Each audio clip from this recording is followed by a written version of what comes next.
Tune എന്ന ചിത്രത്തിലൂടെ സംവിധാന രംഗത്തേക്കെത്തി ജനഗണമന എന്ന ചിത്രത്തിലൂടെ ശ്രദ്ധേയനായ സംവിധായകൻ ഡിജോ ജോസ് ആന്റണി ഒരുക്കുന്ന ചിത്രമാണ് മലയാളി ഫ്രം ഇന്ത്യ. നിവിൻ പോളി നായകനായി എത്തുന്ന ചിത്രം പൂർണ്ണമായും കോമഡി ജേണറിൽ ഒരുങ്ങുന്ന ചിത്രം എന്ന നിലയിലായിരുന്നു ചിത്രത്തിന്റെ പ്രൊമോഷണൽ വർക്കുകൾ എല്ലാം നടന്നിരുന്നത്.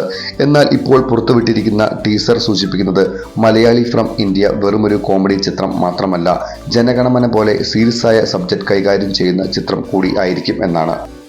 ചിത്രത്തിന്റെ ടീസർ കണ്ട് പലരും പറയുന്നത് കോമഡി പടമെന്ന് പറഞ്ഞ് പറ്റിക്കുകയായിരുന്നോ എന്നാണ് പലരും കമന്റ് ബോക്സിൽ ചോദിക്കുന്നത്. എന്നാൽ വെറുതെ പറ്റിക്കാൻ വേണ്ടിയാണോ ഇങ്ങനെയൊരു ടീസർ പുറത്തിറക്കിയത് എന്ന് ചോദിക്കുന്നവരുമുണ്ട്. ടീസറോടെ ചിത്രത്തിന്റെ പ്രതീക്ഷ കൂടിയെന്ന് ആരാധകർ കമന്റ് ചെയ്യുന്നു. നിവിൻ പോളി ആലിപ്പറമ്പിൽ ഗോപി എന്ന കഥാപാത്രമായി എത്തുന്ന ചിത്രത്തിൽ ധ്യാൻ ശ്രീനിവാസൻ, അനശ്വര രാജൻ, സലീം കുമാർ, മഞ്ജു പിള്ള തുടങ്ങിയവരാണ് മറ്റ് കഥാപാത്രങ്ങളെ അവതരിപ്പിക്കുന്നത്. ജനഗണമന എന്ന സിനിമയ്ക്ക് തിരക്കഥ ഒരുക്കിയ ഷാരിഫ് മുഹമ്മദ് തന്നെയാണ് മലയാളി ഫ്രം ഇന്ത്യയുടെ തിരക്കഥയും നിർവഹിച്ചിരിക്കുന്നത്. ഛായാഗ്രഹണം നിർവഹിച്ചിരിക്കുന്നത് സുദീപ് ഇളമനും സംഗീതം ജെയ്ക്സ് ബിജോയും നിർവഹിച്ചിരിക്കുന്നു.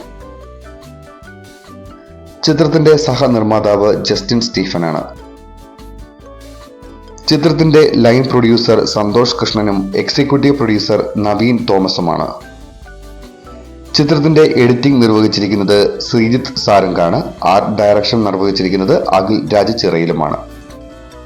ചിത്രത്തിന്റെ പ്രൊഡക്ഷൻ ഡിസൈനർ പ്രശാന്ത് മാധവനും വസ്ത്രാലങ്കാരം സമീറ സനീഷും മേക്കപ്പ് റോണക് സേവിയറും ചേർന്ന് നിർവഹിച്ചിരിക്കുന്നു. ചിത്രത്തിന്റെ ചീഫ് അസോസിയേറ്റ് ഡയറക്ടർ ബിൻഡോ സ്റ്റീഫനും പ്രൊഡക്ഷൻ കൺട്രോളർ ഗിരീഷ് കൊടുങ്ങല്ലൂരുമാണ്. ചിത്രം വിതരണം ചെയ്യുന്നത് മാജിക് ഫ്രെയിംസ് ആണ്. ചിത്രം 2024 മെയ് 1 തിയേറ്ററുകളിലെത്തും. സിനിമാ ലോകത്തെ വാർത്തകളും വിശേഷങ്ങളും അറിയാൻ ഈ ചാനൽ സബ്സ്ക്രൈബ് ചെയ്യുക. മറ്റൊരു വീഡിയോയുമായി വീണ്ടും കാണാം. നന്ദി.